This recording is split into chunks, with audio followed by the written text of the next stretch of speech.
The House had a busy week preparing for the second committee deadline on March 17th. Here's a look back at what happened during the week. The House passed a bill Monday that would establish a reinsurance program intended to help stabilize rising insurance premiums in the individual marketplace by providing health carriers a collective financial cushion. Approved on a 78 to 53 vote, the Minnesota Premium Security Plan Act, or House File 5, sponsored by Representative Greg Davids, would establish an insurance pool for health insurance carriers governed by the Minnesota Comprehensive Health Association, a legislature-created nonprofit. Under the plan, carriers would share the burden of high-risk patients' medical costs once claims hit a certain threshold. What the bill does, it's a bill that will take pressure off the insurance companies and hopefully get more of them in the market. House Minority Leader Melissa Hortman said that the Republican plan was unsustainable. We're talking about more than $700 million to prop up the individual marketplace in Minnesota through the private insurers. This is not affordable. This is not sustainable. On Tuesday, the House Health and Human Services Reform Committee heard testimony from group residential homes seeking more funding to support services.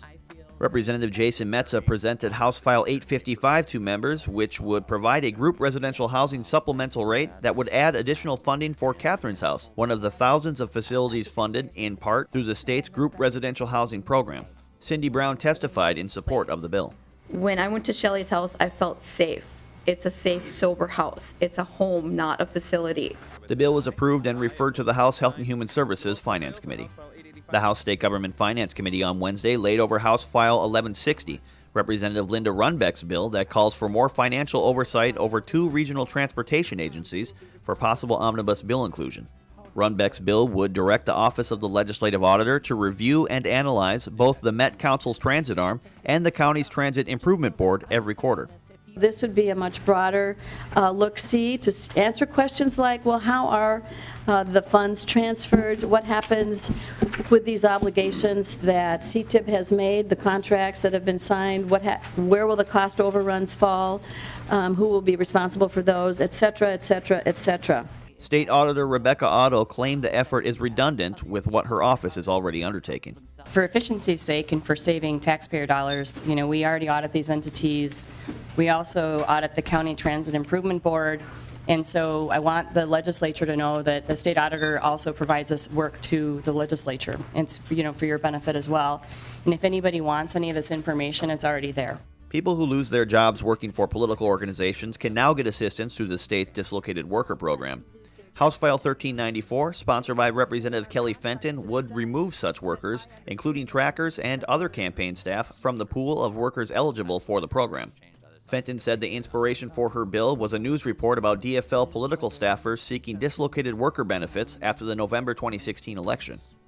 At the end of a campaign, there are wins and there are losses, but if you want to go further and have a job after that, you have to interview with following the candidate into the designated area where they're going.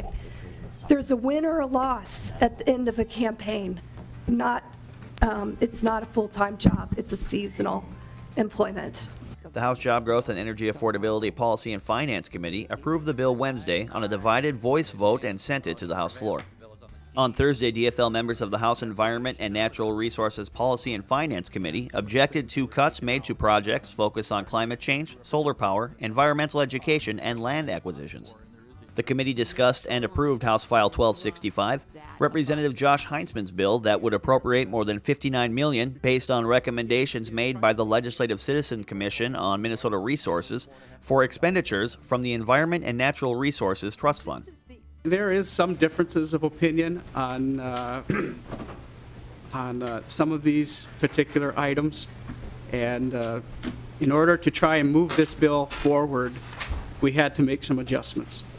During the meeting, the committee adopted a delete all amendment on a largely party line roll call vote that stripped more than 20 of the 69 projects recommended by the LCCMR and instead devoted much of that funding to the Conservation Reserve Enhancement Program. We won't get into all the details, but I've counted at least 5 projects related to solar that have been deleted. And we know that solar is now increasingly popular, increasingly viable as an alternative. We have a growing solar industry in our state that's employing a lot of Minnesotans, and to delete 5 solar projects, I think, is also unconscionable.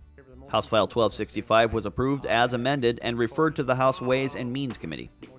On Thursday, the House passed House File 1478, sponsored by Representative Jennifer Loon, which would require a school board to negotiate an unrequested leave of absence plan with teacher representatives. This is not a process for sorting out teachers who aren't up to their full potential or doing as we want to. There are already processes in place for addressing that. This has to do with, again, making the tough decision of not being able to keep every teacher on your staff. How do you go about making the decision of who should be able to stay and who unfortunately cannot if you can't keep them all? A wealth of opponents, including many former teachers, said the provision would essentially eliminate teacher tenure as a priority, hindering loyalty to districts. There are so many issues we could be working together on to help Minnesota schools and teachers, but taking away protections from discriminatory and arbitrary layoffs isn't something that we should be spending our time on. The bill passed 7159 and now heads to the Senate. The bill is passed and its title agreed to. For more coverage on the Minnesota House of Representatives, check out our Session Daily coverage on the House website, www.house.mn/Session Daily.